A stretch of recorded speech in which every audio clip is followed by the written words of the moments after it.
ഈ പ്രകാശ് രാജ് എന്നത് തെന്നിന്ത്യൻ നടനാണ്. കൂടാതെ വലിയ രീതിയിൽ ഹിന്ദുത്വത്തെ വിരോധിക്കുന്ന, ഹൈന്ദവത്തെ അപകീർത്തിപ്പെടുത്തുന്ന, ഹൈന്ദവരെ അടക്കം വിരോധിക്കുന്ന അല്ലെങ്കിൽ ഹൈന്ദവരെ അടക്കം അപമാനിക്കുന്ന, ഹൈന്ദവ പ്രവർത്തനങ്ങളെ നിന്ദിക്കുന്ന ഒരു സിനിമാ നടനാണ്.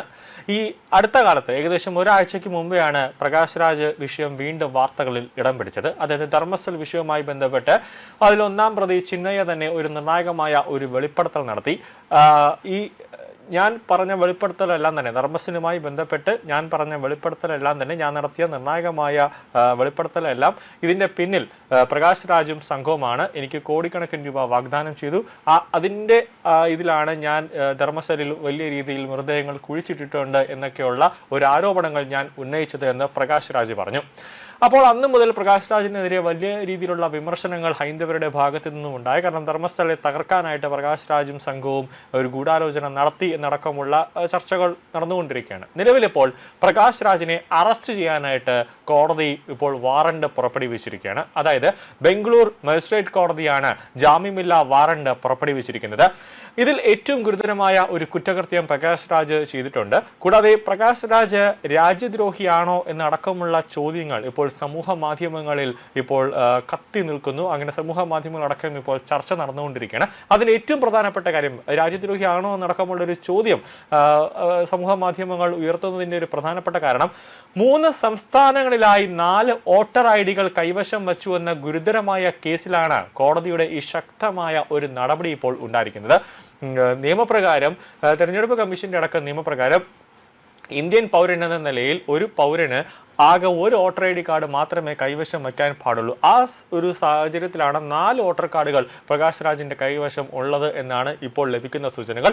കേസുമായി ബന്ധപ്പെട്ട് കോടതി 3 തവണ സമൻസ് അയച്ചിട്ടും താരം ആ സമൻസ് കൈപ്പറ്റാനോ ഹാജരാകാനോ തയ്യാറാകാത്തതിനെ തുടർന്നാണ് കോടതി കർശനമായ നടപടികളിലേക്ക് നീങ്ങുന്നത്. അതായത് ജാമ്യമില്ലാ വാറണ്ട് പുറപ്പെടുവിച്ച് അറസ്റ്റ് ചെയ്ത് പ്രകാശ് രാജിനെ കോടതിയിൽ ഹാജരാക്കാനാണ് ബംഗളൂർ കോടതി കർശനമായ ഒരു നിർദ്ദേശം നൽകിയിട്ടുള്ളത്.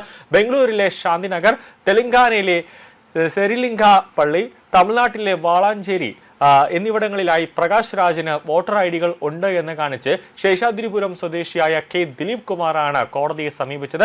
ഇതിൽ തമിഴ്നാട്ടിലെ വാളാച്ചേരിയിൽ മാത്രം താരത്തിന് 2 വോട്ടുകളുണ്ടെന്നും പരാതിയിൽ വ്യക്തമാക്കുന്നുണ്ട്. ഒരേ സമയം ഒന്നിലധികം സംസ്ഥാനങ്ങളിൽ വോട്ടർ പട്ടികയിൽ പേര് ചേർക്കുന്നത് നിയമവിരുദ്ധമാണെന്നിരിക്കെയാണ് താരത്തിന്റെ പരാതി. അത് താരത്തിനെതിരെ ഇപ്പോൾ പരാതി ഉയർന്നിരിക്കുന്നത്.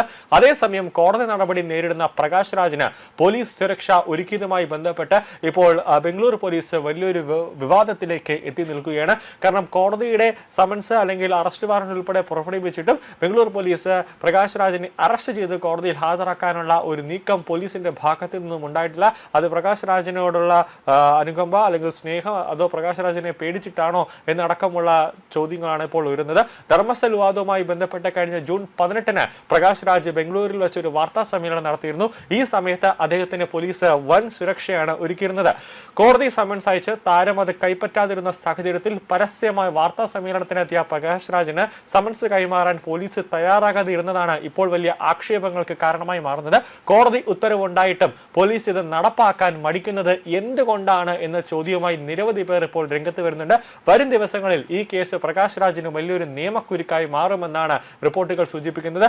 കാരണം പോലീസ് അവരുടെ ഡ്യൂട്ടി ചെയ്യുന്നില്ല. അതായത് കോടതി പറഞ്ഞ നീക്കങ്ങൾ, കോടതിയുടെ തീരുമാനങ്ങൾ പോലീസ് ചെവി കൊണ്ടില്ല എന്ന് കേൾക്കുന്നു.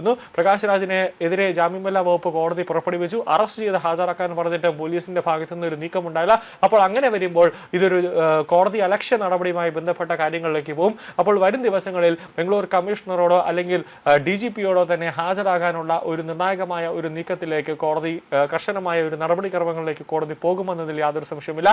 ഇന്ത്യൻ തെരഞ്ഞെടുപ്പ് നിയമപ്രകാരം ഒരു പൗരന് രാജ്യത്ത് ഒരിടത്ത് മാത്രമേ വോട്ടർ പട്ടികയിൽ പേര് ചേർക്കാനും ID കാർഡ് കൈവശം വയ്ക്കാനും, ഒരു ID കാർഡ് മാത്രമേ കൈവശം വയ്ക്കാനും അനുവാദമുള്ളൂ എന്നതാണ് പ്രധാനം.